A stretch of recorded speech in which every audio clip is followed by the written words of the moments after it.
मेरे YouTube channel माधुरी Hindi classes में आप लोग का स्वागत करती हूँ। माधुरी हिंदी क्लासेस में आज का टॉपिक है द्वंद्व समास। द्वंद्व समास में क्या होता है? द्वंद्व समास में दोनों पद प्रधान होता है। दोनों पद प्रधान होने के कारण इनसे द्वंद्व समास कहते हैं।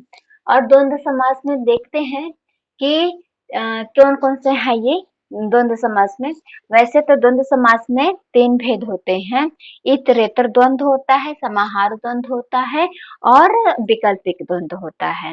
ये तीनों द्वंद्व में अंतर बता रहे हैं। इतरेतर द्वंद्व में होता है, इतरेतर द्वंद्व में क्या होता है, दोनों की प्रधानता होती है, दोनों प्रधान रहेंगे इसमें, मतलब दोनों को समान महत्व दिया जाएगा इतरेतर द्वंद्व में।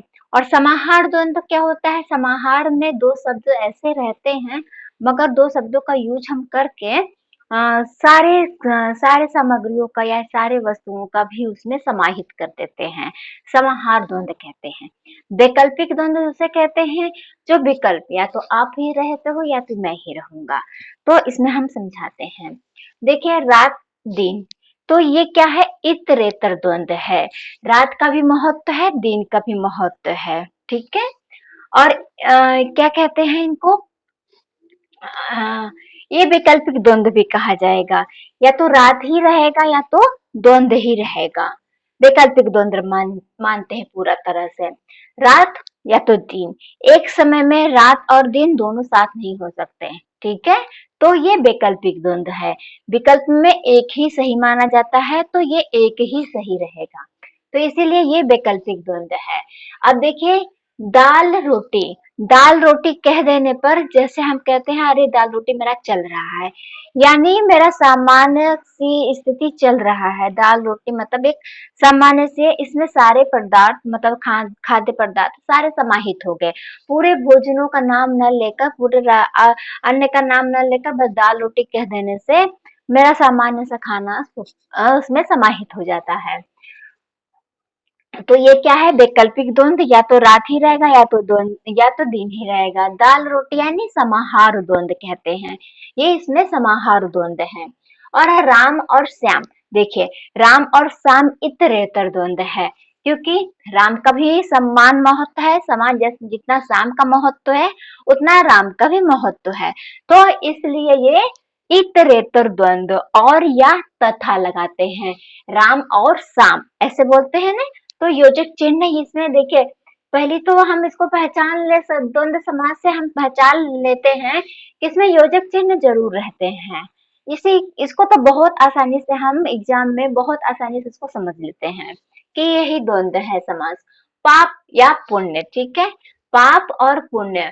देखिए वैकल्पिक द्वंद्व है। पाप के जगह पुण्य, जो पाप कर रहा है वो पुण्य भी कर सकता है, मगर हम उसको अलग एक समय में एक ही चीज नहीं कर सकता। पाप भी करेगा तो पाप ही करेगा, पुण्य करेगा तो पुण्य करेगा। तो ये वैकल्पिक द्वंद्व समास है। इसमें नाक कान समाहार है। नाक कान यानी पूरे अंग का, नाक कान सलामत है यानी पूरा अंग सलामत है, ऐसे कहते हैं। तो पूरे अंग इसमें समाहित हो जाते हैं, तो इसीलिए समाहार द्वंद्व कहते हैं, ठीक है। इतना समझ में आ रहा होगा ये क्या है? वैकल्पिक द्वंद्व। ये समाहार द्वंद्व क्या है? ये भी क्या है? इतरेतर द्वंद्व। ये क्या है? रात और दिन क्या है? वैकल्पिक है। और नाका समाहार द्वंद्व है। तो और सुख और दुख, या तो ये या तो ये, कहते हैं ना सुख या दुख, दोनों एक साथ तो नहीं हो सकते हैं।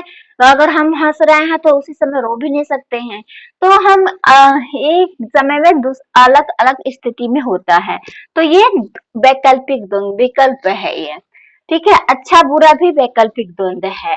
लाभ और हानि ये भी वैकल्पिक द्वंद्व है। मोटा ताजा ये समाहार द्वंद्व है।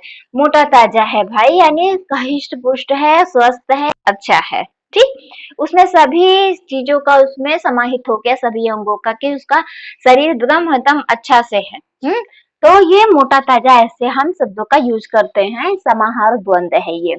और घर द्वार में भी समाहार द्वंद्व है।